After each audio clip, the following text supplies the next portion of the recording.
sa'yo ilalaan,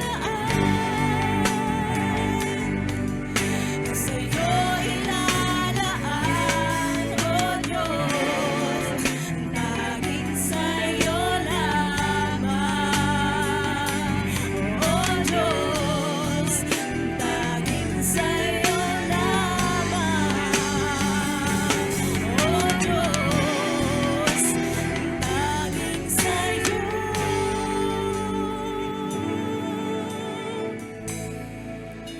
ang papuri.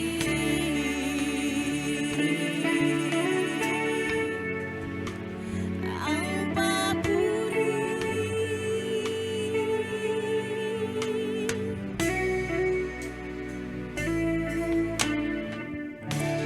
Purihin po ang Panginoon.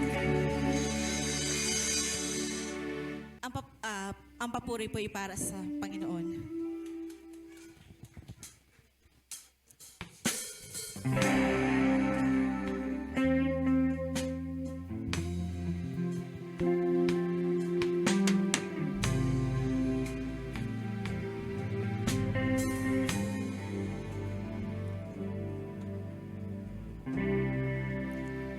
Tunay kang tapat sa buhay, hindi naman makapangyarihan ka, dakila magpakailanman. Sino ang hihigit sa iyong kabutihan?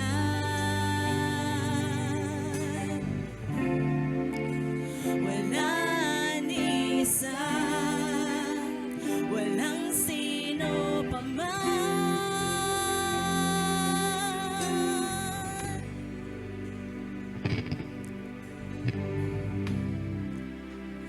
Papuri ko, O Diyos, sa'yo, sa'yo lamang. Aawitan ka,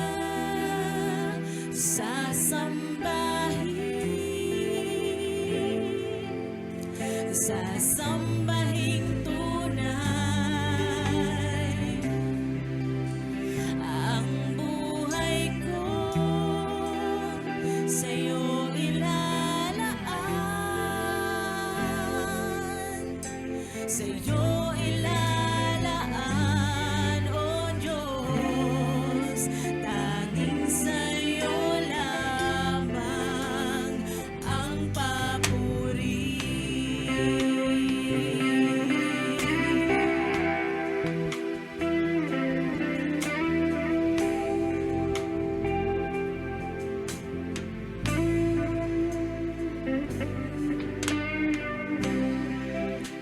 Tunay kang tapat sa buhay, di naman makapangyarihan ka, dakila magpakailanman. Sino ang hihigit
morning! Ready na po ba tayo? Sige po, inanyayahan ko po ang lahat na tumayo sa araw na to. I know na-miss po natin ang ating building. Amen? So, another reason to bless the Lord ngayong araw na to. Pwede po ba nating palakpakan ng ating Diyos? Ayan. Thank you, Lord, for this wonderful day. Ayan. So, ngayong umaga pong ito, sino nakakabalita ngayon ng news?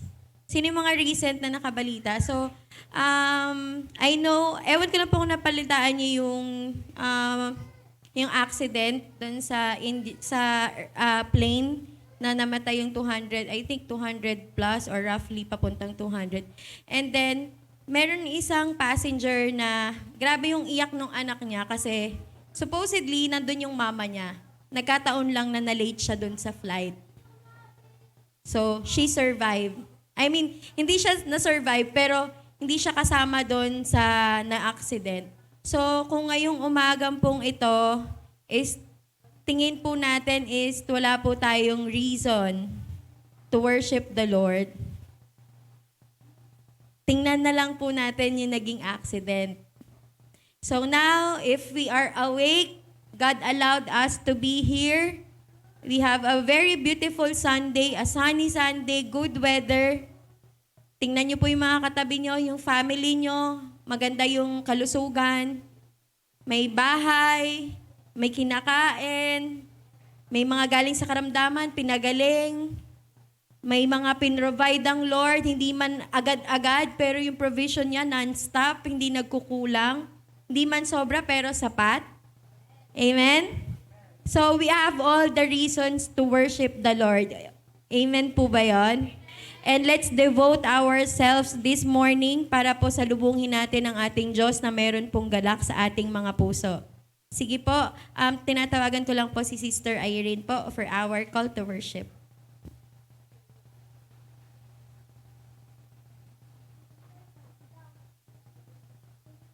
Good morning po. Good morning po sa kapatiran na nandito ngayon sa main at sa mga nanonood online. Sige po, samahan niyo po ako sa Psalm 56, 5:6, verse 1 hanggang 13. Sabi, "Be merciful to me, my God, for my enemies are in hot pursuit. All day long they press their attack. My adversaries pursue me all day long. In their pride, many are attacking me. When I am afraid, I put my trust in you. In God, whose word I praise. In God I trust and am not afraid. What can mere mortals do to me? All day long they twist my words. All their schemes are for my ruin. They conspire, they watch my steps, hoping to take my life. Because of their wickedness, do not let them escape. In your anger, God, bring the nations down. Record my misery, list my tears on your scroll. Are they not in your record? Then my enemies will turn back when I call for help. By this I will know that God is for me. In God, whose word I praise. In the Lord, whose word I praise. In God I trust and am not afraid. What can man do to me? I am under vows to you, my God. I will present my thank offerings to you, for you have delivered me from death and my feet from stumbling, that I may walk before God in the light of life." Amen. Purihin po natin ang Panginoon. Ang masishare ko po ngayon sa kapatiran ngayong araw na to, yung awit po ni David, awit po niya yon personally para sa Panginoon. And alam ko tayo, may kanya-kanya tayong lakarin, hindi tayo kaparehas ng kung ano yung meron si David that time. Meron din tayong kanya-kanyang personal na relationship kay Lord na hindi natin pare-parehas alam. Si Lord at ikaw lang ang nakakaalam nun. Pero ang sabi nga dito, kung paano lumalapit si David sa panahon na hirap siya, ang masishare ko lang, hindi ko rin alam kung ano yung pinagdadaanan nyo, yung mga personal yung relationship kay God.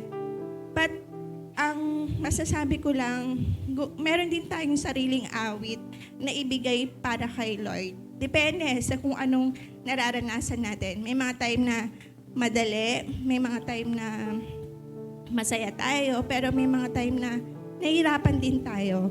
Kapag binasa po natin yung context nito, anong sabi dito dun sa pinagsimulan ng awit na yun ni David, sabi doon, yung pangyayaring yun, when David fled from Saul, yung time na yun, di ba, hinahanap siya ni Saul.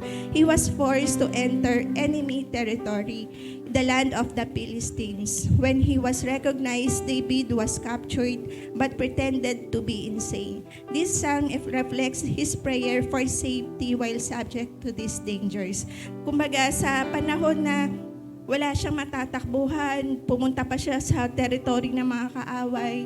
So tayo, hindi ko rin alam kung hindi ganito yung na-experience natin. But ang ma-assure ko lang kung paano prinotektahan ni Lord si David, kung ano man yung sitwasyon meron tayo ngayon na nahihirapan tayo, kapitan lang natin si God. Kasi alam natin na si God lang yung pwedeng umunawa sa atin eh. People may judge us na ganito tayo, ganyan. But sabi nga dito, wala tayong religion, ang meron tayo ay relationship kay Lord. Kaya kung ano man yung personal na nararanasan natin, yung kung paano nahihirapan si David that time, alam ko may mga sarili-sarili rin tayong mga paghihirap. To the point na nagpretend na siyang insane siya para lang makaraos siya dun sa pag-capture sa kanya ng mga kaaway. Though hindi ko alam yung meron tayo ngayon eh. Mahirap sa work, mahirap sa school, mahirap sa family. So hindi natin pare-parehas alam yan. But the good thing is, may isa tayong God na kayang-kaya tayong protektahan. Okay, samahan niyo po ako sa panalangin. Lord, salamat po Panginoon sa umagang ito na muli po kaming makakaharap sa iyo, makakapanambahan sa iyo, Panginoon. Lord, we are not worthy, but Lord, your grace is enough, Panginoon, para kayo po ay patuloy po namin purihin at pasalamatan. We call for your glory. We give you all the praises and honor. In Jesus' name, amen.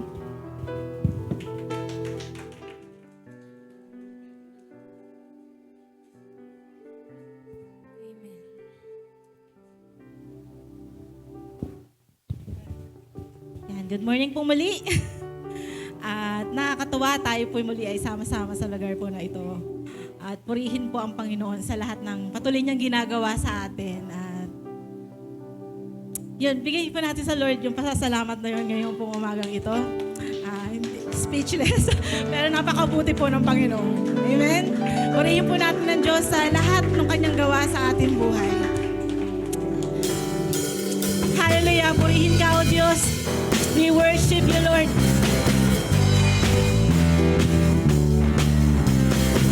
We continue to praise you, God. Salamat po, Panginoon, sa iyong kabutihan, Panginoon. Patuloy po kami magpupuri sa iyo. Hallelujah. I'm casting my cares aside. I'm leaving my past behind. I'm setting my heart and mind on you, Jesus. I'm reaching my hands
deserve niyo, Panginoon, ang lahat ng papuri, Panginoon, sa umagang ito, God. Purihin po kayo, O Diyos. Sambahin po kayo, Panginoon. Luwalhatiin ng iyong dakilang pangalan, O Diyos. Hallelujah. We worship you.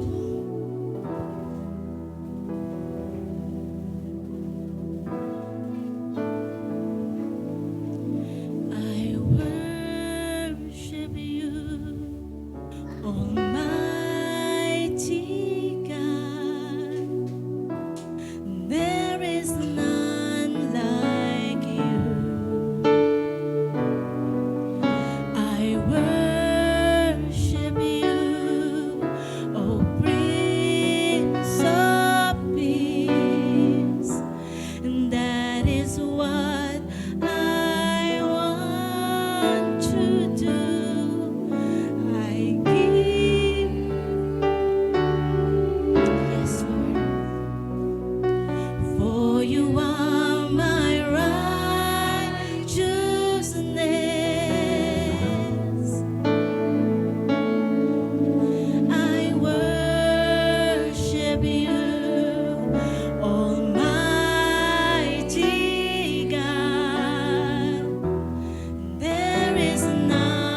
The sun comes up, it's a new day dawning. It's time to sing your song again.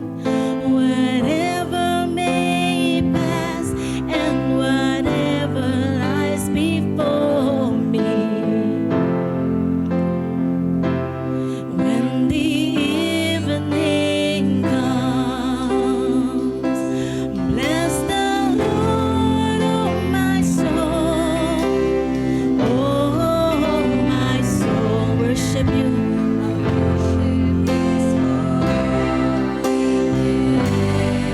Yes, Lord, sing like never before.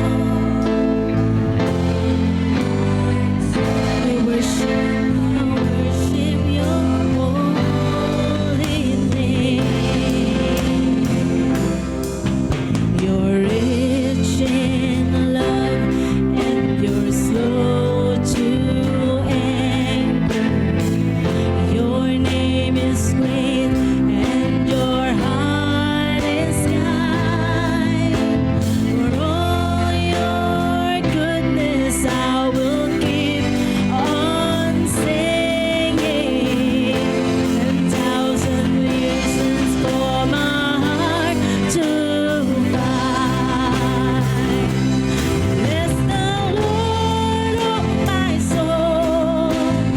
Oh, my soul. Worship His holy name. Sing like never before. Oh, my soul, I worship your holy name. Bless the Lord, oh my soul. Oh, my soul, worship His holy name. Sing like never before. Oh, my soul, I worship your holy name. And on that day when my strength is failing, the end draws near and my time has come. Still my soul will sing your praise unending. 10,000 years and then forevermore, forevermore. Lord,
Patuloy natin na awitan ang ating Panginoon sa oras na ito.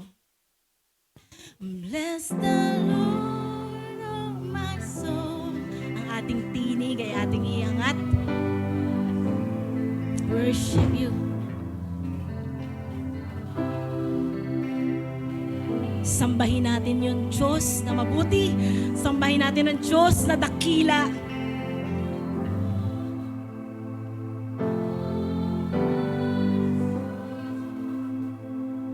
Worship your holy name. Bless the Lord. Bless the Lord, oh my soul. Oh, my soul. Worship His holy name. Sing like never before. Oh, my soul, I worship Your holy name. Bless the Lord. Bless the Lord, oh my soul. Oh, my soul. Worship His holy name. Sing like never before. Oh, my soul, I worship Your holy name. We worship You. We worship You, oh God.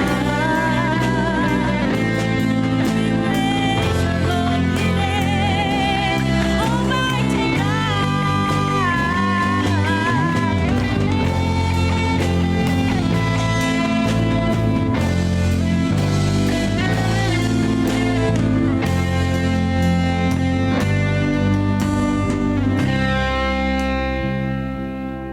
Bless the Lord, oh my soul. Oh, my soul. Ang ating tinig ay mararapat lamang natin ibigay ng papuri sa ating Diyos. Paulit-ulit man ang lyrics, pero ang Diyos ay nararapat sa lahat ng mabuti.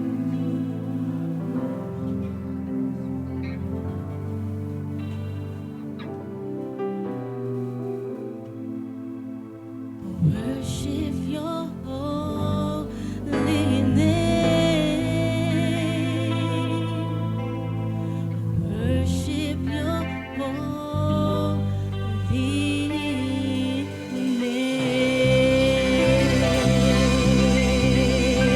Lahat ng papuri, lahat ng paghiwalhati, lahat ng pagsambay na narapat sa Diyos na dakila. Hallelujah. Patuloy po kami, O Diyos, na magpapasalamat sa iyo, Panginoon. Patuloy ka namin pupurihin, O Diyos, sa lahat ng iyong gawa, Panginoon, sa amin po mga buhay. Patuloy po kami nagpapasalamat, O Diyos, sa lahat ng bagay na ito, Panginoon, na ginagawa mo sa amin, O God.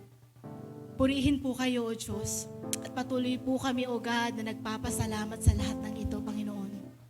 Salamat po, O Diyos, sa umagang ito, na muli, O Diyos, naririto kami sama-samang nagpupuri, Panginoon, sa inyo. Salamat, Lord, sa fellowship, Panginoon, na meron kami ngayon, Panginoon. Salamat, O Diyos, sa gawain na meron po kami ngayon, O God. Salamat, O Diyos, dahil patuloy na naman po kayong may gagawin, Lord, sa amin po mga buhay. At patuloy na may papatunayan, O Diyos, na kabutihan, Lord, sa amin po mga buhay, O God. Purihin kayo, O Diyos, sa lahat ng iyong gawa, O God. At sa kabuuan, Lord, ng gawain, ng iyong pagsama, Panginoon, sa amin pong pastor, Panginoon, sa inyo pong tagapagsalita sa umagang ito, Panginoon. Kayo po ang patuloy na kumilos at magbigay ng kalakasan at kagalingan sa kanyang buhay, O God. Karunungan, Panginoon, na nagmumula sa inyo. Ay patuloy lamang, Lord, na amin po, Panginoon, pagsaluhan, O Diyos, ang mga salita mo na amin pong papakinggan. Salamat, O Diyos, maging sa Target, gayon din po, O Diyos, sa Carmona, Panginoon. Ang iyong patuloy na pagsama, O Diyos, sa bawat kapatiran, sa bawat isa, sa bawat manggagawat, sa bawat mga panauhin at gayon din po sa mga lingkod ninyo, Panginoon. Salamat, O Diyos, sa kabuuan ng gawain at patuloy po kami nagtitiwala sa mabuting bagay na patuloy niyong gagawin sa amin po mga buhay. Sa iyong papuri at pasasalamat sa tanging pangalan ng iyong bugtong na anak na si Jesus. Amen. Amen. Bigyan po natin ng malakas sa palakpakan ang ating Panginoon. po.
Atin pong worship hall.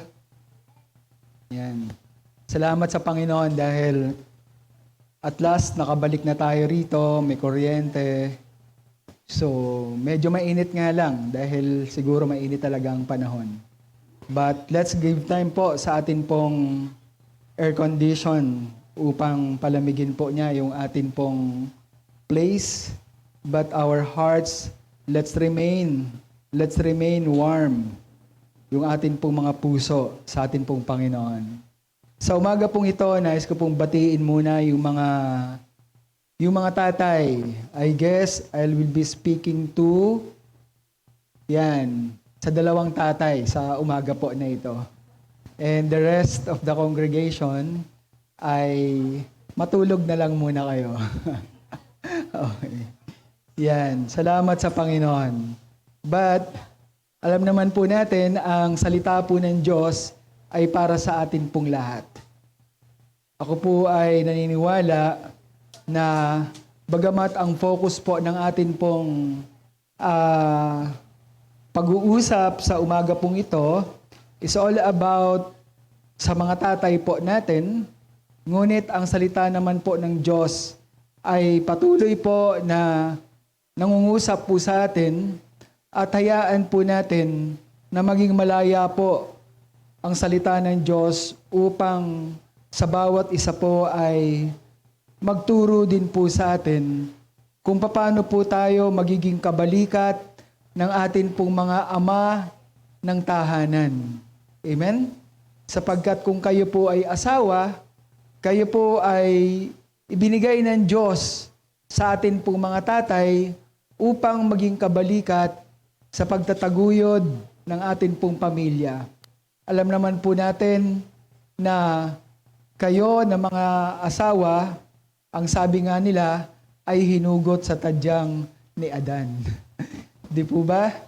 At kung kayo naman po ay mga anak, I'm sure kayo po dapat ay nagagalak sa araw po na ito sapagkat kayo po ay merong mga tatay. Di ba? So pag-usapan po natin ang inyong mga tatay. Ang atin pong pag-aaral ay pinamagatan ko po na the role of a godly father. At sa mga tatay po na ito, kapwa ko mga tatay, samahan po ninyo ako upang tingnan po natin ang salita ng Diyos sa kanya pong mga instructions, sa kanya pong mga prinsipyo na itinuturo po sa atin bilang mga ama ng tahanan. Amen? Sige po, sa atin pong pagpapatuloy, samahan po ninyo ako sa panalangin. Humingi po tayo ng patuloy po na kalakasan at pagtuturo po mula sa banal na Espiritu. Aming Diyos, salamat aming Panginoon. Una po at higit sa lahat, sa kalayaan ng amin pong buhay, sapagkat meron po kaming malaya na pagsamba aming Panginoon. Salamat po sa pribilehiyo na ito at salamat po sa kagalakan na patuloy po naming nararanasan sa amin pong mga buhay sa pamamagitan ng inyo pong pag-abot at pakipagtagpo sa lahat po ng amin pong mga pangangailangan. Sa araw po na ito, aming Panginoon, katulad po ng inyo pong sinabi sa inyo pong mga salita, we will honor our Father, Panginoon.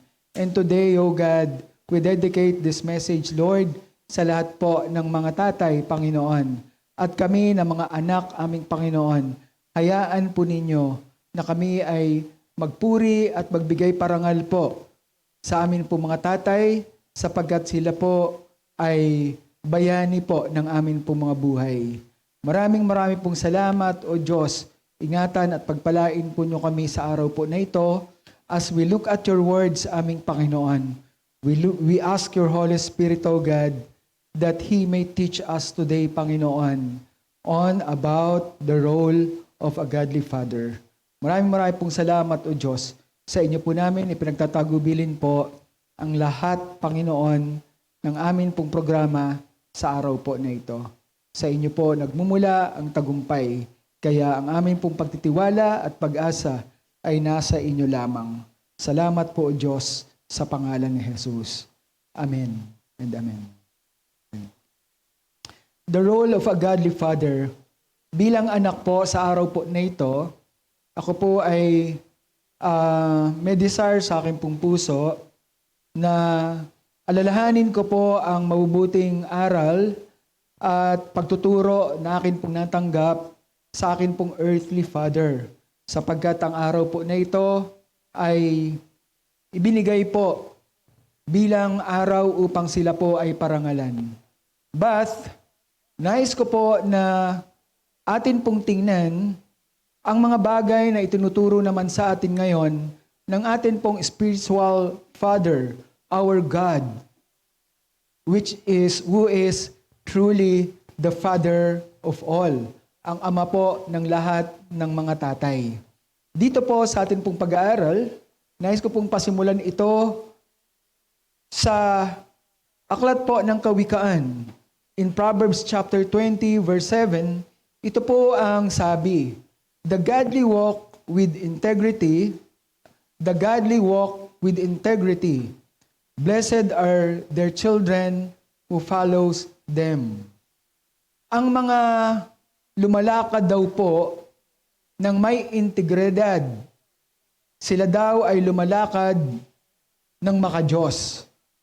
At pinagpala ang mga anak nila na sumusunod sa kanila. Proverbs 20 talks about a godly father. Ito po ay specifically nakapatungkol po sa ama ng tahanan na ayon po dito lumalakad po ng meron pong integridad. At ito po ay design ng Diyos sa buhay natin ng mga tatay, sapagkat sa pamamagitan ng isang makadiyos na tatay na lumalakad ng may integridad, ang kanyang mga anak ay pinagpala. Pinagpala ang mga anak na meron pong tatay na lumalakad ng makadiyos at may integridad. Yan po ang sinasabi po ng Kawikaan o ng Proverbs chapter 20 verse 7. Ang Biblia po ay nagsasabi kung paano po dapat ginagampanan ng isang ama yung kanya pong pagiging makadiyos na ama. The role of a godly father. Naalala ko po nung aking pong kabataan, ang tatay ko po ay hindi po mananampalataya. At first, siya po ay hindi po mananampalataya. Ang pamilya po namin ay hindi po Ebanghelikong Kristiyano, mga Katoliko po kami. Pinalaki po kami sa tradisyon na meron po ang amin pong pamilya.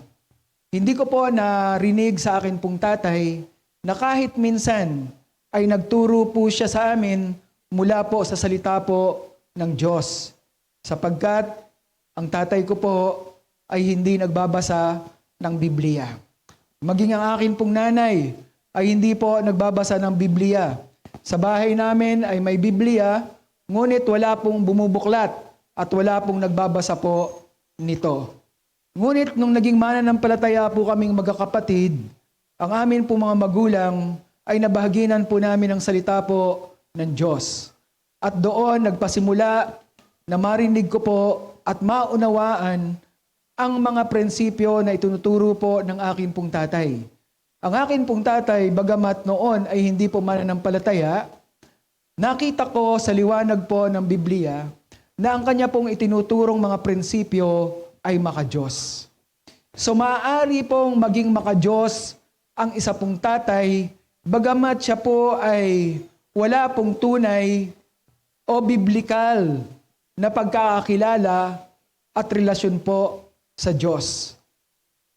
Ang atin pong mga anak ay maaari din pong matuto ng mga magaganda at maayos po na prinsipyo sa buhay sa labas po ng atin pong tahanan.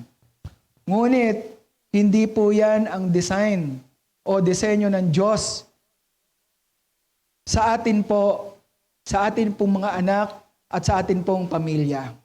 Ang atin pong pamilya ay dinisenyo po ng Diyos na meron pong isang haligi ng tahanan o isang ama ng tahanan. Ito po ay dinisenyo na meron pong ina o ilaw ng tahanan.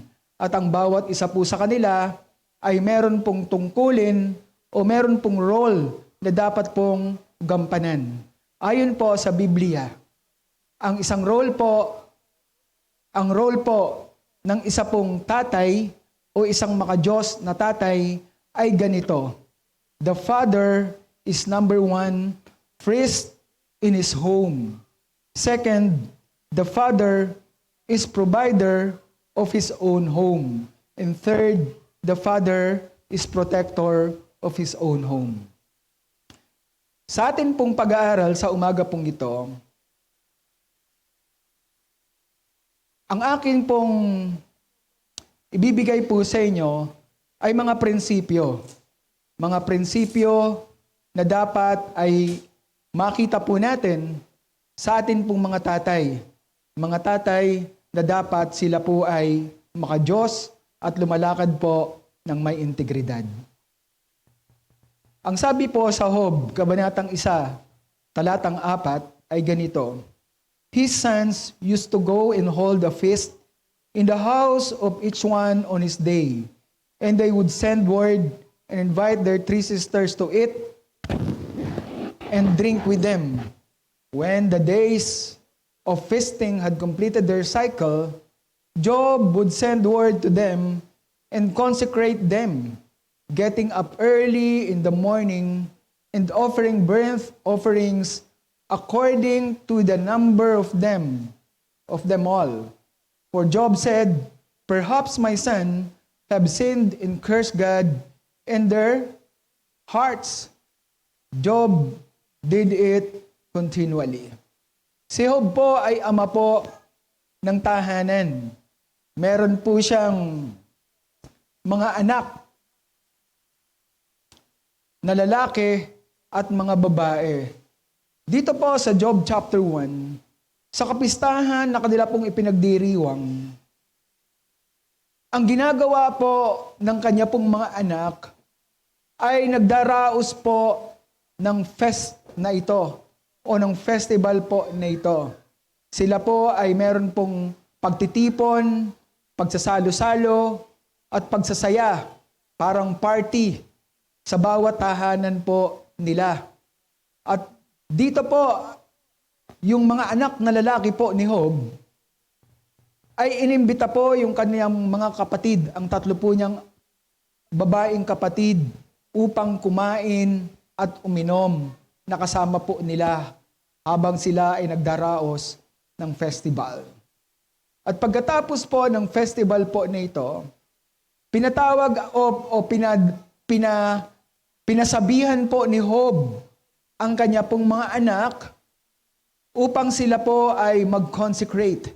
Ito po ay isa pong kaugalian ng mga Hudyo na pagkatapos po ng festival na kanila pong ginagawa, they purify themselves. They have to purify themselves. Kinakailangan nilang linisin yung anumang kasalanan na kanilang nagawa during the festival. At dito po si Job, ang ginagawa po niya, ay kanya pong pinagsasabihan yung kanya pong mga anak. Ngunit bukod po sa kanya pong pagsasabi o pagtuturo sa kanya pong mga anak, siya po ay meron pong personal na dedication po sa Diyos na kanya pong ginagawa. Ang ginagawa po ni Job is he get up early in the morning and offer burnt offering according to the numbers of his children. So siya po ay nag-aalay ng burnt offering or ng sin offering para sa kanya pong mga anak. Sapagkat si Job po, sa kanya pong isipan, naiisip po niya na maaaring ang kanya pong mga anak ay nagkasala o kanila pong kinurse ang Diyos sa kanila pong mga puso. Kaya ang sabi dito ni Job, perhaps my son have sinned and cursed God in their hearts. Job did so continually. Siya po ang nag-o-offer ng mga burnt offering para po sa kanya pong mga anak. At ito po ay gawain po ng isa pong priest. Ang mga Israelita ay nagdadala po ng kanila pong mga handog sa temple, pero hindi po sila ang nag-o-offer po nito sa Diyos. Ang mga high priest po ang tumatanggap ng kanila pong mga burnt offering at ang high priest po ang nagdadala po nito to the most holy place for it to become an offering to God. At dito po si Job ay nagbigay po ng kanya pong burnt offering para po sa kanya pong mga anak. He fulfilled the role of a priest for his children. So a father is a priest in his home. Yan po ang unang-unang prinsipyo na itinuturo po sa atin ng Biblia. And as a priest in his home, he is an intercessor. Sa kanya pong pag-o-offer ng kanya pong burnt offering para po sa kanya pong mga anak, ito po ay pamamaraan niya upang kanya pong mailapit po sa Diyos at maihingi po ng tawad ang mga kasalanan na maaaring nagawa ng kanila pong mga anak. When Jesus Christ ay nang ang Panginoong Sukristo ay lumakad po dito sa lupa, He also fulfilled the role of an intercessor. Katulad po ng kanya pong panalangin para ko po kay Peter sa Luke chapter 22 verse 31 hanggang 32. Ang sabi po dito, Simon, Simon, behold, Satan has demanded to sift you men like wheat. But I have prayed for you that your faith will not fail, and you, when you have turned back, strengthen your brothers. Sabi po ng Panginoon, Peter, hiningi ni Satan na ikaw ay aking subukin o ligligin katulad sa isang ipa. Ngunit ipinanalangin na kita na ang iyong pananampalataya ay hindi bumagsak. upang kung ikaw ay bumalik o makabalik, palakasin mo ang iyong mga kapatid. So ang ministeryo po ng Panginoong Kristo ay makikita po natin na ang intercession po niya ay isa pong mahigpit na pangangailangan para po sa kanya pong mga alagad. And that is a role of a high priest. Maging sa panahon po na ito, ang atin pong Panginoon is still taking the role of a high priest. Sabi po sa Romans chapter 8 verse 34, "Who is the one who condemns Christ? Jesus. Is he who died, but rather was raised, who is at the right hand of God, who also intercedes for us." So hanggang sa mga panahon po na ito, ay nag-i-intercede po ang Panginoon sa kanya pong mga anak o sa atin. Sapagkat sa panahon po na ito, ang Panginoong Kristo po ay ginagampanan po niya ang kanya pong role bilang isa pong high priest. Ano po ang mga title na meron po ang Panginoon? Ang atin pong Panginoon is a king. Di po ba? He is a king. And Jesus Christ is a Lord, Panginoon. And Jesus Christ is a high priest according to Hebrews chapter 4. Sabi dito, kaya panghawakan nating mabuti ang pinaniniwalaan natin dahil mayroon tayong dakilang puno na pumasok sa kalangitan na walang iba kundi si Jesus na anak ng Diyos. So today mga kapatid, ano po si Jesus Christ para sa atin? Is He a Lord? Yes, He is a Lord. Is He a King today? No. Jesus is the coming King. That is yet to be fulfilled. Di po ba? Dahil nung bumaba po ang Panginoong Kristo rito, He presented Himself as the King of the Jews. Ngunit ito po ay nireject. Nireject po ito ng mga Hudyo. Nireject po ito ng bayan po ng Israel. Kaya, ang sabi po ng Panginoon, I will turn my face to the Gentiles.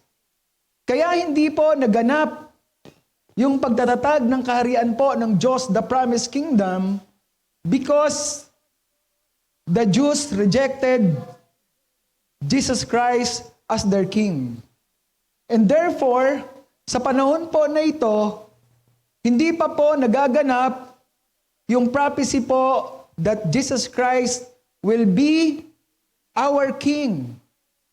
Sapagkat kung merong king, dapat merong kingdom. Di po ba? At kailan po mangyayari yung kingdom? Ang kingdom po is future. Yan po ay sa muling pagbabalik po physically ng Panginoon. Siya po ay maghahari doon po sa 1,000 years na reign po ng millennial kingdom. So today, mga kapatid, si Jesus Christ po is our high priest. He is our high priest according to Hebrews chapter 44 verse 14. Uulitin ko ang sinabi. Kaya panghawakan nating mabuti ang pinaniniwalaan natin. So ito ang dapat po nating panghawakan at panampalatayanan na dapat po nating paniwalaan. Sabi dito, kaya dapat panghawakan nating mabuti ang pinaniniwalaan natin dahil mayroon tayong dakilang punong hari. Meron tayong high priest na pumasok sa kalangitan na walang iba kundi si Jesus na anak ng Diyos. Jesus Christ now is seated at the right hand of God in heaven, and He is our high priest. He is our high priest. At ang sabi po ni Paul, He is interceding for us. Sabi sa verse 34 ng Romans chapter 8, who is the one who condemns? Christ Jesus, he who died, but rather was raised. Who is that at the right hand of God, who also intercedes for us? So today, hindi pa po hari ang Panginoong Kristo, sapagkat wala pa po ang kanya pong kingdom, ngunit siya naman po ay high priest ngayon, doon po sa right hand of God sa kalangitan na nag-i-intercede po sa atin. He is fulfilling the role of an intercessor as our heavenly Father. So ang ating pong Diyos ay intercessor po natin. Ganon din po tayong mga ama as an earthly father po sa atin pong mga anak. Katulad po ni Job, dapat po nating gampanan ang role po natin as a priest in our own home. Second, the father is priest in his home. Therefore, he teaches. Siya po ay nagtuturo. He is an instructor. Sa Deuteronomy chapter 6 verse 4 to 7, may mahigpit po na tagubilin po sa kanila ang Panginoon. Nung sila po ay pumasok po sa lupang pangako, ito po ang sabi po ni Yahweh sa chapter 6 verse 4 to 7. Hear, O Israel, the Lord is our God, the Lord is one, and you shall love the Lord your God with all your heart and with all your soul and with all your strength. These words which I am commanding you today shall be in your heart, and you shall repeat them diligently to your son, and speak of them when you sit in your house, when you walk on the road, when you lie down, and when you get up. During that time po, in the Old Testament, wala pong formal setting ng mga academy. Wala pong Bible school. Wala pong formal na pagtuturo ng salita po ng Diyos. Ngunit ang tagubilin po sa kanila ni Yahweh, ang mga ama ng tahanan ay dapat ituro sa kanilang mga anak ang dalawang importanteng bagay. Ano yon? The two greatest commandment na sinamarize po natin sa New Testament. Love the Lord your God with all of your heart, with all of your soul, and with all of your strength. Second, love your neighbor as how you love yourself. Tinuruan po sila ni Yahweh na ito po ay ulit-ulitin po sa kanila pong mga anak. Ang manner of teaching po in the Old Testament sa kanila pong mga second generation is transferring by mouth. Ito po ay sa pamamagitan po ng kwento. Ng kanila pong kwento habang sila po ay mga nakaupo, nagtitipon, katulad po sa isang camping, sapagkat ang mga Israelita po ay nasanay sa desert. Kapag kagabi, they camp. At habang sila po ay nasa camp, nagkakantahan po sila, they worship the Lord. And they talk about Yahweh. Pinag-uusapan nila kung paano sila niligtas ni Yahweh mula sa Ehipto at kung paano sila ay sinamahan ng Diyos sa araw sa pamamagitan ng pillars of cloud at sa gabi naman ay sa pamamagitan ng pillars of fire upang iligtas sila sa lamig at sa init ng panahon. Kaya dito, ang turo, ang tagubilin sa kanila, you shall repeat them diligently to your son, and speak to them when you sit in your house, when you walk on the road, when you lie down, and when you get up. So, ibig sabihin, dapat nating turuan ang atin pong mga anak sa lahat ng paraan, sa lahat ng panahon, at sa lahat ng pagkakataon. Ang Biblia po ay nagbibigay ng emphasis patungkol po sa training na dapat ibinibigay ng mga tatay sa kanila pong mga anak. Sa Proverbs chapter 22 verse 6, sabi diyan, train up a child in the way he should go, even when he grows old, he will not abandon it. Okay, sa mga magulang na nagpa-dedicate ng kanilang mga anak sa akin, tingnan ninyo yung kanila pong yung dedication certificate sapagkat ito po ang naka-inscribe po sa kanila pong mga dedication certificate.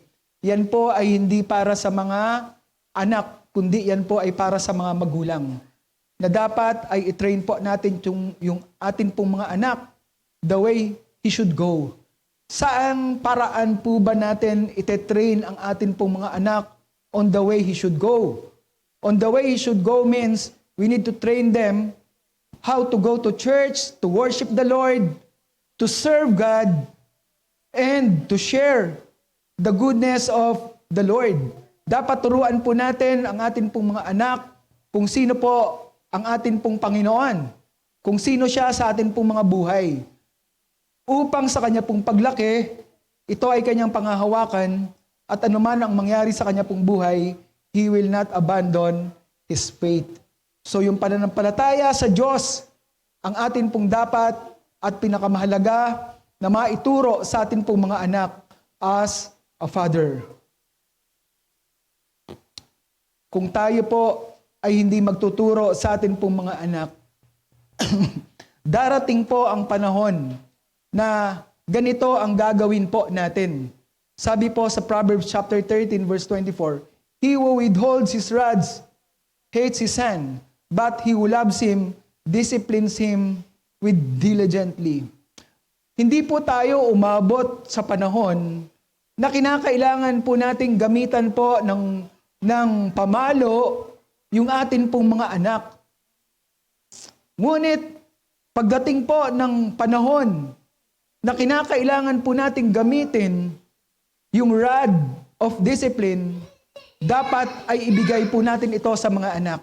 Ngunit hindi po yan ang pangunahin na itinuturo po ng Biblia sa atin.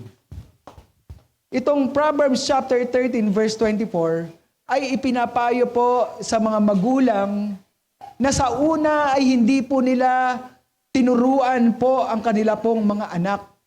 Sapagkat kung tinuruan na po natin ang atin pong mga anak, nang ayon po sa Proverbs 22 verse 6, lalaki po sila on the way they should go. Lalaki po sila ng may tamang pananampalataya at pagkakakilala po sa Diyos. Magkakaroon po sila ng banal na pagkatakot po sa Diyos. Susunod po sila sa instruction ng salita ng Diyos. At hindi po darating na sila po ay magiging pasaway o magiging labag sa kalooban po ng Diyos ang kanila pong mga buhay. Hindi po darating ang panahon na kinakailangan po natin silang gamitan ng rod of discipline. Ang objective po ng isa pong tagapagturo ay hindi po dapat umabot sa panahon na magre-rebelde ang kanila pong mga anak at kailangan pa silang padaanin sa kulungan, padaanin sa rehab, at padaanin po sa mga masasakit na karanasan at kabiguan. Sapagkat ang mga karanasan po na ito ay pinapahintulutan po ng Diyos upang ibigay ang disiplina sa kanya pong mga anak. Of course, as a father, as a loving father, ayoko pong makita ang akin pong mga anak na dumating po, na sila ay dumating sa ganitong buhay that the Lord Himself will discipline them. Pangatlo, the father as a priest in his home is also an example. I believe ito po ang pinaka-importante bilang priest ng isa pong tahanan. Sabi nga po ng isa pong quotation, example is nobler than advice. Mas noble daw po ang halimbawa kesa sa mga advices po natin sa atin pong mga anak. Sa lumang tipan, meron pong isang hari, si King Uzziah. Siya po ay isang napakabatang hari.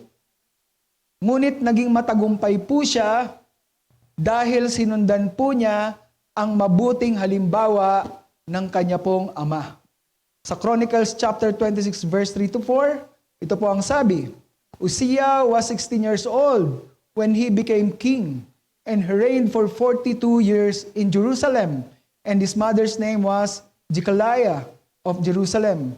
He did what was right in the eyes of the Lord, in accordance with everything that his father Amaziah has done. Naging matagumpay po ang hari na si King Uzziah sa kabila ng kanya pong pagiging kabataan, 16 years old, isa pong hari. Why? Dahil sa isang mabuting halimbawa ng kanya pong ama. Pang-apat, as a priest in our home, a father is a leader.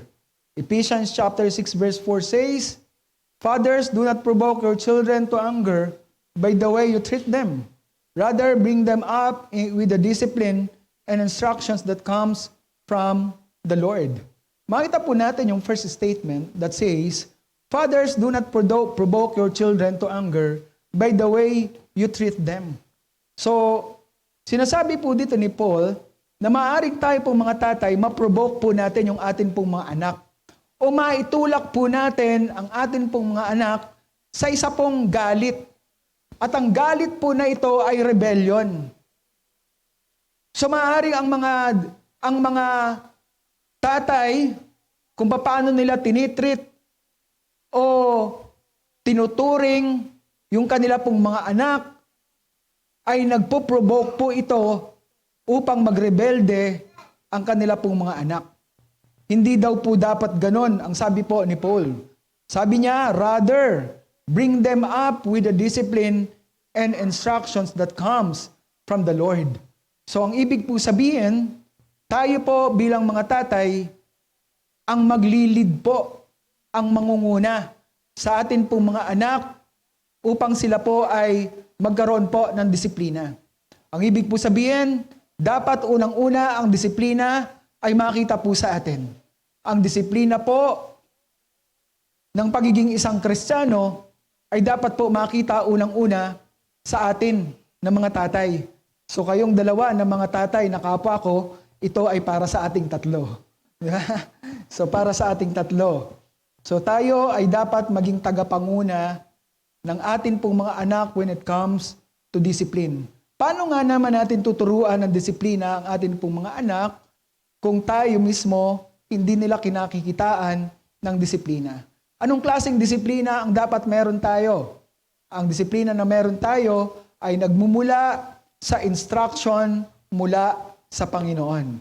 Bring them up with the discipline and instructions that comes from the Lord. Paano tayo magtuturo ng salita ng Diyos sa atin pong mga anak kung tayo mismo ay hindi halimbawa at tunay na may disiplina na nakikita po ng atin pong mga anak. So mga kapatid, I have 3 or 4 applications dito po sa point about the father is a priest in his home. Gusto kong sabihin ito sa akin pong sarili bilang tatay. At ito po ang sasabihin ko po sa akin pong sarili. Sa mga tatay, kung gusto nyo po itong sabihin, sabihin nyo rin po. Ngunit ito po ay isa pong encouragement ko po sa bawat isa sa inyo. Start by praying for every one of your children and your wife. Pasimulan po natin na ipanalangin po natin ang atin pong mga anak at ang atin pong mga asawa. Hindi po importante ang haba ng panalangin. What matters is the heart of the Father. Ang importante ay ang puso natin bilang isang ama, sapagkat ito rin po ang nakikita ng ating ama doon sa langit. Sapagkat siya po ay ama, yung kanya pong damdamin ay katulad po ng atin pong damdamin. Napuno po tayo ng damdamin ng isang ama because of our Heavenly Father. Pangalawa, take time to teach them God's Word. Bring them to a family devotion. Amen? There are 3 common mistakes you need to avoid if you want to be an example na karapat-dapat sundin. Una, don't cover up your mistake. Pag nagkamali ka, pwede namang humingi ng tawad. Huwag po nating pagtakpan ang ating pong mga sarili sa ating pong pagkakamali.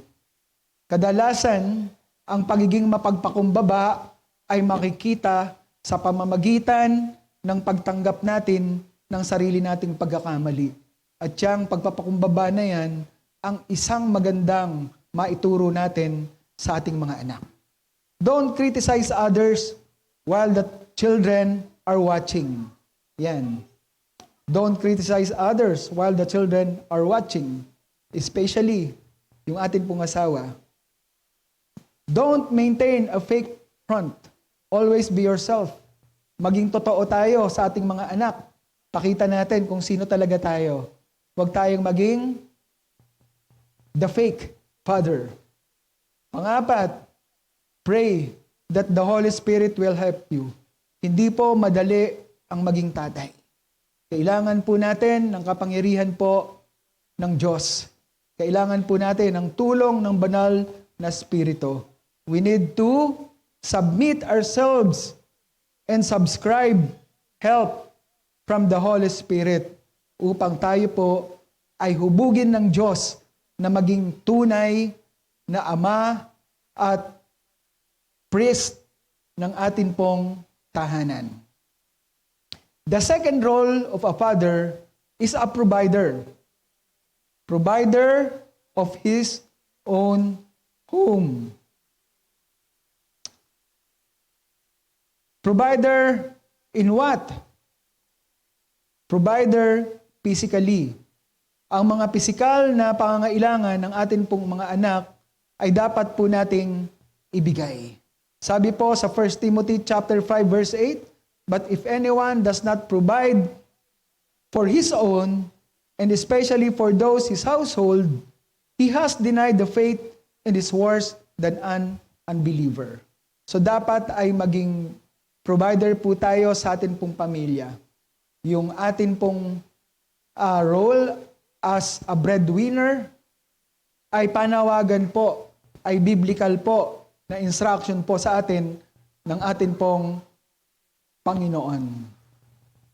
Sabi diyan, but if anyone does not provide for his own, and especially for those of his household, he has denied the faith and worse than an unbeliever. Masigit pa daw tayo sa hindi mananampalataya kung hindi tayo nagpo-provide ng mga pangangailangan sa atin pong mga anak at sa atin pong tahanan. Second, we are provider of our home emotionally. Sabi po sa Ephesians chapter 6 verse 4, do not provoke your children. Ito ay isang emotional na karanasan po ng atin pong mga anak na maaring maghatid sa kanila into rebellion. Ang rebellion po ay isa pong extreme na emotional experience po ng atin pong mga anak. Why extreme? Paano po magre-rebelde ang isa pong anak na galing po sa atin pong dugo at sa atin pong laman, nakaranas po na sila ay atin pong pakainin, bigyan ng damit at bigyan po ng tahanan, yakapin, halikan at iparanas ang pagmamahal sa kanila. How children can be provoked kung sila po ay nakakaranas ng emotional love mula po sa isa pong ama ng tahanan. So, hindi po magkakaroon ng extreme emotional experience ang atin pong mga anak that will lead them into rebellion kung tayo pong mga tatay ay pinupunuan po natin yung emotional bank ng atin pong mga anak. So they are like a bank sa kanila pong simula sa kanila pong pagkabata. Sabi ng mga psychologist, ang atin pong mga anak, mula po sa pagkabata sa kanila pong pagsilang, they are tabula rasa. Meaning, tabula rasa means empty. Their minds are empty. Their hearts are empty. Their experience are empty. And they first learn from their experience.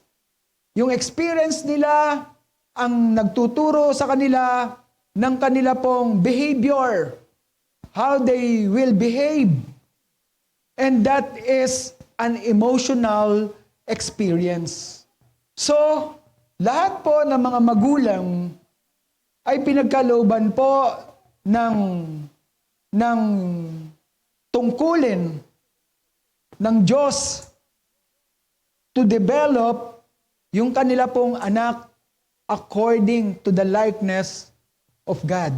Katulad ng layunin ng Diyos sa ating mga buhay. Tayo po yung first hand na magdadampi ng atin pong mga palad sa kanila pong mga katawan.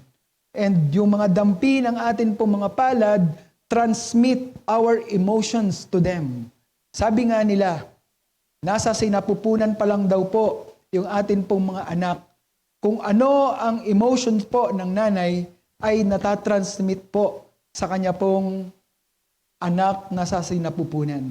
Paglabas po nito, ang matibay, ang matigas, matatag at mapagmahal po na kamay at palad ng isang ama ang sasalo sa kanya pong pagsilang dito po sa sanlibutan. Karapat-dapat lang na pag-ibig, pagmamahal, pagkalinga, proteksyon ang dapat po nating maipadama sa atin pong mga anak. And that is one thing that we need to provide for our children, emotion. Third, intellectual.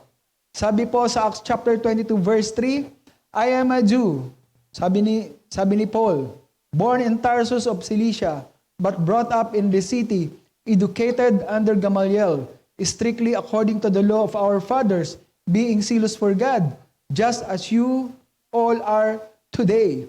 Sa Biblia, sabi ko nga po sa inyo, there is no direct reference of formal school. Katulad po ng School of Medicine, School of Engineering, School of Teachers. But they have schools of the law. Meron silang paaralan po ng mga kautusan. Ang nagtuturo po sa kanila ay ang mga pariseo, ang mga tagapagturo ng kautusan. At si Pablo ay pinadala ng kanyang mga magulang sa pinakamahusay po na tagapagturo ng kautusan. Sino po yon? Si Gamaliel. Sapagkat sa kanya pong mga magulang, importante po na matuto ang kanya pong anak na si Saul sa paaralan po ng mga Hudyo, paaralan ng mga kautusan. I believe ang goal at objective po ng tatay at mga magulang po ni Paul ay upang si Paul po ay lumaki na maka-Diyos at may pagkilala po kay Yahweh. Tayo po mga magulang, pinapadala po natin ang atin pong mga anak sa paaralan upang maging mahusay po na teacher, engineer, or scientist. Ngunit huwag po natin kakalimutan na more than that, hindi lang po natin palalaguin intellectually ang atin pong mga anak sa karunungan ng sanlibutan po na ito, kundi higit sa lahat sa karunungan o sa wisdom na meron pong pagkatakot sa Diyos. Kaya si Solomon sa Proverbs chapter 1 hanggang chapter 2, ang kanya pong panukala po sa kanya pong anak is to fear the Lord. Magkaroon po ng banal na pagkatakot po sa Diyos. At yan po ay dapat po nating ma-impart sa atin pong mga anak. Hindi lang sa academe, kundi sa kanila pong spiritual na buhay.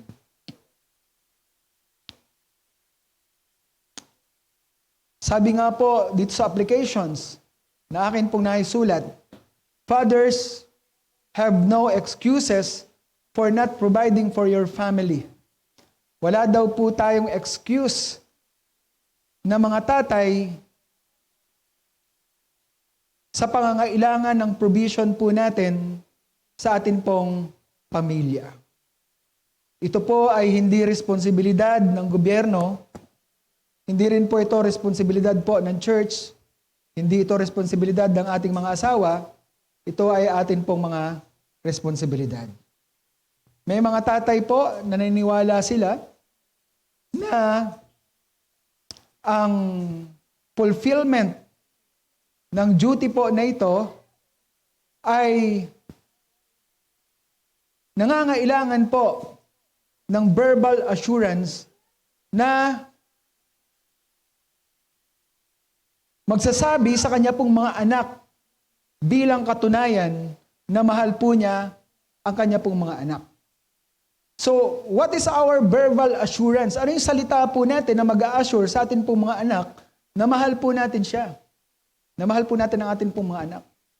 We can get all the best and excellent words from dictionaries, from thesaurus, that we can say to our children. Lahat ng magandang salita, pwede po natin kunin sa dictionary at thesaurus at sabihin natin to sa atin pong mga anak. But that is not a concrete assurance of our provision. The concrete assurance of our provision is again what the pennies we are putting in their minds. Yung bawat barya na inilalagay po natin sa kanila pong brain. I have a favorite quotation that says, we can put more pennies or gold in the pockets of our children, but every penny that we will put at the brain or mind of our children will bring them more and more gold in the future. Di ba? Kaya mga kapatid, hindi po natin dapat panghinayangan yung pera, yung gastos na ginugugol po natin para sa atin pong mga anak. Baliwala po yan kung ilalagay lang po natin yan sa bangko, iipunin lamang po natin yan, at ang sabi nga, ay kakalawangin lamang ang mga kayamanan na yan. Ngunit kung yan ay ilalagay po natin sa atin pong mga anak as our provision, it will bring more gold to their lives in the future. So do not withhold education from your children. Isang quotation ang lagi ko pong pinangahawakan na nagsasabi, if you think education is expensive, try ignorance for your children. Third, the role of a godly father, he is a protector of his own home. Psalms chapter 127 verse 3 says, behold, children are gift of the Lord. The proof of the womb is a reward. Maaring nagkakamali po tayo sa pangunawa po rito na yung atin pong mga anak as a gift of the Lord ay wala pong kaakibat na responsibilidad. No. Ang sinasabi po ng Psalms 127 verse 3, yung atin pong mga anak are heritage from God. They are gift of the Lord. Ito ay may kaakibat po na responsibilidad. Sapagkat ang atin pong mga anak as a gift or heritage, we need to realize and recognize that they belong to God. And as a gift, ito ay ibinigay po sa atin upang tayo po ay maging katiwala ng Diyos. Earthly guardians ng atin pong mga anak. And therefore, we have a great responsibility na dapat po nating hawakan o dapat po nating tayuan at lakaran para po sa atin pong mga anak. Ang mga anak po natin needs physical security.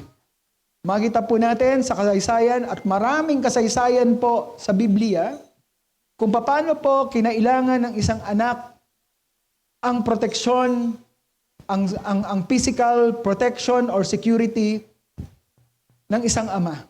Isang halimbawa po dito ay si Gideon. Kilala po natin ang istorya po ni Gideon, hindi po ba? Sa buhay po ni Gideon when he was a young man, siya po ay binigyan po ng Diyos ng prophecy sa pamamagitan ng isa pong anghel na siya po ay magiging tagapagligtas po ng kanya pong bayan. At binigyan po siya ng utos po ng Diyos, inutusan po siya ng Diyos na sunugin po yung mga altar po ng mga Diyos-Diyosan dun sa lupain ng kanya pong tatay na si Joash. Pagkagising po ng mga tao, nakita nila na sunog po yung mga Diyos-Diyosan po nila sapagkat sila po ay nasa ilalim po ng mga Medyanita. Nasako po sila ng mga Medyanita. Galit na galit yung mga Medyanita. At tinahanap po kung sino daw po ang nagwasak ng templo ng kanila po mga Diyos-Diyosan. Ipinagtanggol po ni Joas po si Gideon sapagkat si Gideon ay nais pong patayin ng mga Medyanita po na ito. Ang sabi po ni Gideon, sa verse 32, therefore, on the day he named Gideon, Jerubbaal, that is to say, let Baal contend against them. Hayaan ninyo na ang inyong Diyos-Diyosan ang makipaglaban kay Gideon. Sapagkat tinorn down niya yung kanyang altar. Ngunit alam natin ang istorya po ni Gideon. Di po ba? Na wala pong anuman na nagtagumpay, nakaaway, laban po kay Gideon. Ang lahat po ng mga altar ng mga Diyos-Diyosan ng mga Midianita ay winasak po ni Gideon. Hindi po yan magagawa ni Gideon without his father. Kung hindi po siya pinagtanggol o binigyan ng security ng kanya pong tatay, maaaring namatay po si Gideon. At hindi po niya natupad yung pinapagawa po sa kanya ng Diyos. The second protection na kailangan po ng atin pong mga anak is moral security. Isang research po sa United States ang nagsasabi ng mga anak po nila, maaring totoo na rin po yan sa Pilipinas, are exposed to pornography as young as 6 years old. Sa United Kingdom, ang kanila pong mga anak have their first sexual experience when they are young as 17. Maaring mas bata pa po.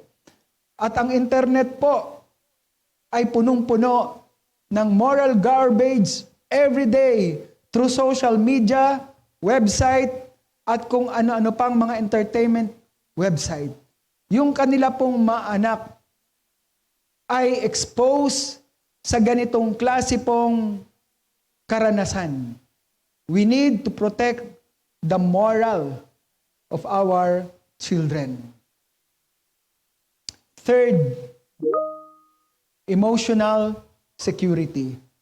Ang emotions ng ating pong mga anak sa panahon po na ito are becoming so sensitive. Isa na po ito sa pinakasensitibong bahagi po ng tao sa panahon po na ito. Kaya marami pong nagkaka-depression. Di po ba? Marami na pong mga medical conditions about depression that leads to suicide. Sapagkat ang medical condition po na ito urges the sick to go suicide. So yung kanila pong mind, hindi na po resilient. Yung kanila pong emotions, hindi na po resilient. Kaya ang sabi po na Isaiah sa chapter 26 verse 3, the steadfast of mind, you will keep in perfect peace because he trusts in you. The steadfast of mind, yung steadfastness of our mind means yung tatag, yung consistency, yung tibay ng atin pong mga kaisipan. ito ay nagdadala po sa atin sa isa pong perfect peace. Nagdadala ito ng isang ganap na kapayapaan kung saan ang emotions po natin ay hindi po naapektuhan. The reason po na Isaiah sa chapter 26 verse 3, the reason for this is because of God. Because of God whom He trusts. Kaya nga tayong mga Pilipino daw ay mas resilient sapagkat kahit anong crisis, bagyo daw po ang dumadating po sa atin, ay nakangiti pa rin sa picture. So, as a conclusion, mga tatay, mga nanay, mga anak, unawain po natin ang role ng atin pong mga tatay as a godly father. It's not easy. Kailangan po natin ng panalangin para po sa kanila. Kailangan po natin ng cooperation sa atin po mga tatay. At ang mga tatay, kailangan po ng atin pong mga anak, hindi lang ang atin pong hindi lang po ang atin pong provision. Kailangan po ng atin pong mga anak, ang atin pong pagtuturo kung paano po sila lalakad po sa buhay at haharapin po ang mga pagsubok sa mundo po na ito. Tingnan po natin ito as an inspiration, mga tatay. Kung hindi po natin gagampanan at hindi po tayo magiging godly father sa atin pong mga pamilya, tingnan po natin itong statistics po na ito. 63% of youth suicides are from fatherless home. 63% ng mga kabataan na nag-suicide are without fathers in their home. Dysfunctional family. 85% of children that exhibit behavioral disorder are from fatherless home. 85% of children with behavioral disorder. Ito yung mga may anxiety, ito yung mga may depression that leads to suicidal. 80% of convicted rapists have grown up in fatherless home. 80% of the convicted rapists, wala pong ama sa kanila pong tahanan. 71% of teenage school dropouts are from fatherless home. Mga bata na hindi nagtapas sa pag-aaral dahil walang ama sa tahanan. 75% of all youth in drug abuse centers, nasa rehab, are from fatherless home. Walang ama sa tahanan. 70% of juveniles in state institutions come from the fatherless home. Yung mga juvenile delinquent na mga tatay, naging pabaya sa kanila pong mga anak. Ando doon, sa kulungan, 70% ang kanila pong mga anak. Nasa rehab, nasa Boys Town. 85% of youngsters in prison are far from fatherless home. Mga kabataan na nasa preso, nasa kulungan, 85% mula sa tahanang walang tatay. 70% of teen pregnancies are from fatherless home. See, mga kapatid, fathers, mga kapwa ko tatay, if we have this picture, matatakot po tayo, mag-aalala po tayo para sa atin pong mga anak. If they will grown up without fathers, without a godly father. Ito po ay isang banal na panawagan po sa atin pong mga tatay. Tayo pong lahat ay magalak sapagkat bagamat hindi po ito madali, ito naman po ay isa pong banal na panawagan po mula sa atin pong Diyos. Amen? Sige po, tayo pong lahat ay magpuri at magpasalamat po sa Panginoon. Father God, salamat po, Diyos, sa inyo pong panawagan po sa mga tatay po na katulad ng inyo pong lingkod, aming Panginoon, na gampanan po namin ang amin pong role bilang isang makadiyos po na tatay, na kami po ay lumakad ng meron pong banal na pagkatakot po sa inyo at meron pong integridad. Maraming pong salamat, aming Diyos, sapagkat ang inyo pong mga salita ay nagtuturo kung paano po kami dapat po na lumakad bilang mga ama ng tahanan. Hayaan po ninyo na ang amin pong tungkulin bilang mga ama ay magampanan po namin sa biyaya na meron po kayo sa amin pong mga buhay. Ingatan at pagpalain po ninyo ang bawat isa. Salamat po aming Panginoon. Sa pangalan ng aming Panginoong Jesus. Amen and amen.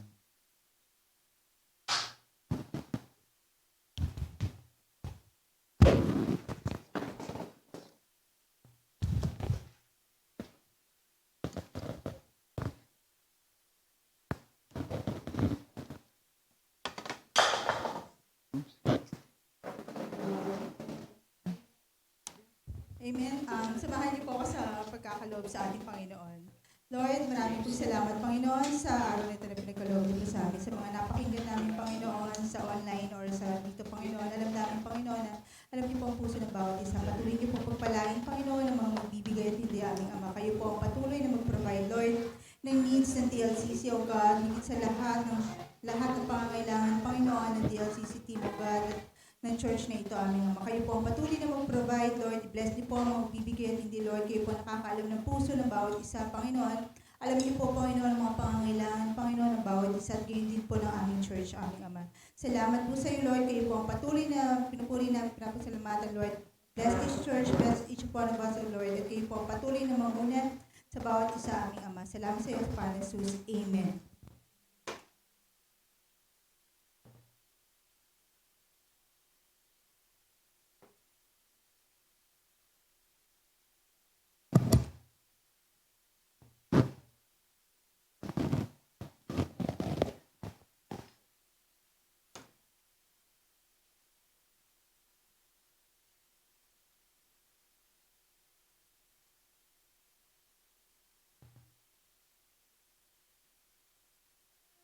He doesn't wear a cape. He doesn't fly. But to us, he's a hero. He works hard. He loves harder. He teaches us how to ride. How to try again, and how to stand tall, no matter what. Even when we doubt ourselves,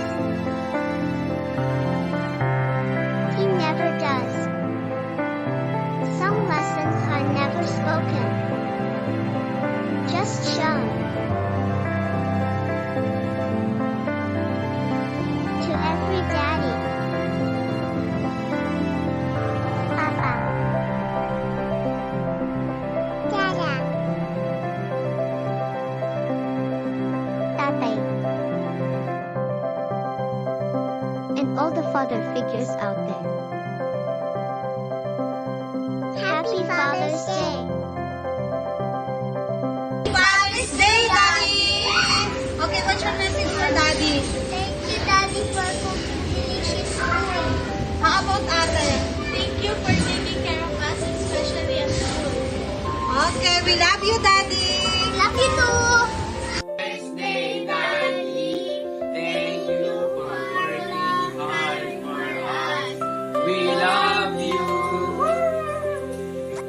Happy Father's Day, Daddy. Thank you sa mga sakripisyo na binibigay mo sa amin sa araw-araw and sa mga efforts na binibigay mo sa pagdadrive palagi and sa pagluluto araw-araw. Thank you ng marami and thank you sa lahat ng mga advice na binibigay mo sa amin tuwing may problema kaming kinakaharap. Thank you sa pagtataguyod sa amin palagi and thank you dahil masarap ka gumawa ng mahal. We appreciate you.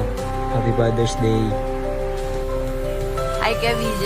Happy Father's Day. Happy Father's Day, Daddy. Love you. Love you. Enjoy. We are blessed to have you, Daddy. Play this. Mommy. Play this. Happy Father's Day! Thank you, Dad, for everything. Thank you for always working for us. Thank you for all the sacrifices that you have done. And thank you for being always the haligi, not only in our home, but also in our lives. We appreciate you and thank you for being the best dad that we have. And we hope that we make you proud one day and that you enjoy this celebration because you deserve it.